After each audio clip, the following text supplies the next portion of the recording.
I spent the best part of last year working on a documentary about my own happiness, trying to see if I can actually train my mind in a particular way, like I can train my body to end up with an improved feeling of overall well-being. Then this January, my mother died, and pursuing a film like that just seemed the last thing that was interesting to me. So in a very typical silly designer fashion, after years worth of work, pretty much all I have to show for it are the titles for the film.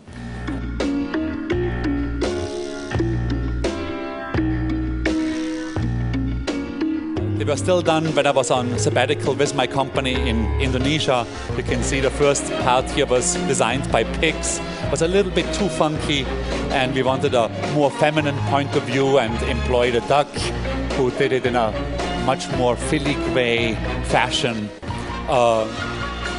My studio in Bali was only 10 minutes away from a monkey forest, and monkeys, of course, are supposed to be the happiest of all animals.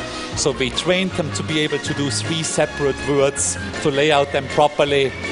You can see there still is a little bit of a legibility problem there. The serif's not really in place, so of course what you don't do properly yourself has never been done really. So this is us climbing onto the trees and putting it up over the Sayan Valley in Indonesia.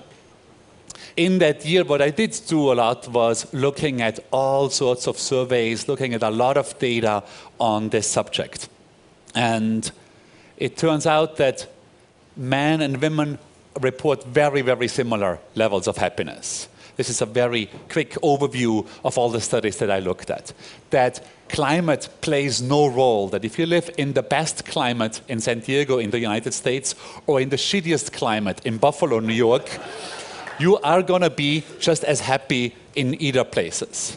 If you make more than $50,000 a year in the US, any salary increase you're going to experience will have only tiny, tiny influence on your overall well-being.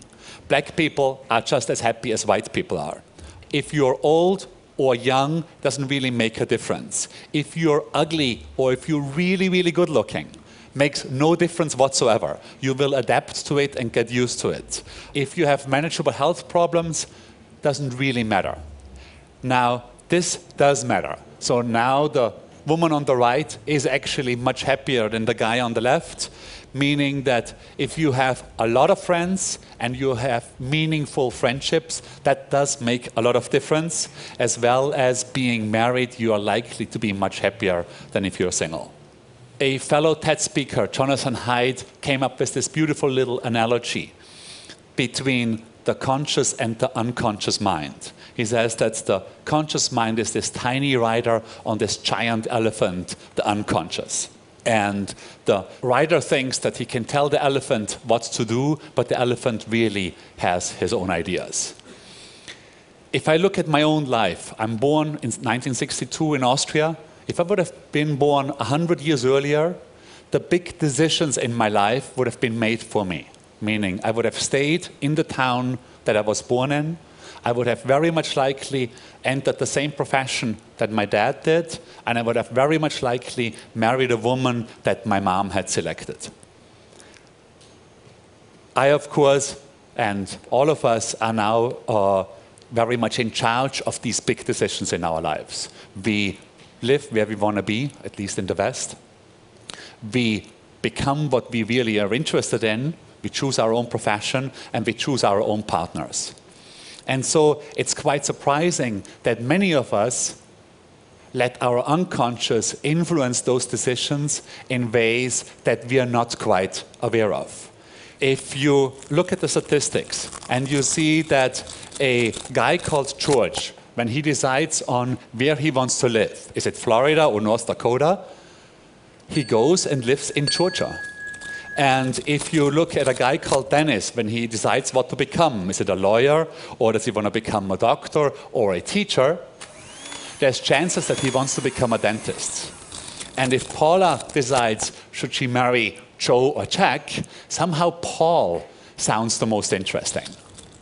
And so even if we make those very important decisions for very silly reasons, and it is statistically true that there are more Georgias living in Georgia, and there are more Dennises becoming dentists, and there are more Paulas who are married to Paul than statistically viable. Now, I, of course, thought, this is American data, and I thought, well, those silly Americans, they get, influenced by things that they're not aware of. This is just completely ridiculous. Then, of course, I looked at my mom and my dad, Carolina and Carl, and grandmom and granddad, Josephina and Joseph. So I am looking still for a Stephanie. I'll figure something out.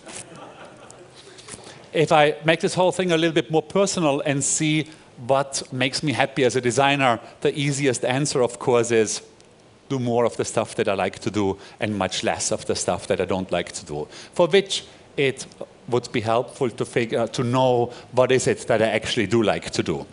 I'm a big list maker, so of course I came up with a list. One of them is to think without pressure.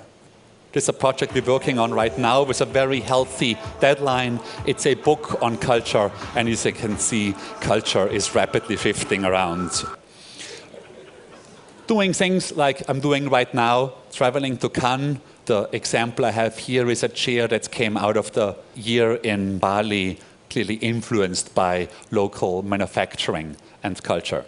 Not being stuck behind a single computer screen all day long, and we here and there quite consciously design projects that need an incredible amount of various techniques, just basically to fight straightforward adaptation.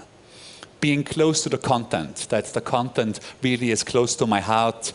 This is a bus or vehicle for a charity, for an NGO that wants to double the education budget in the United States.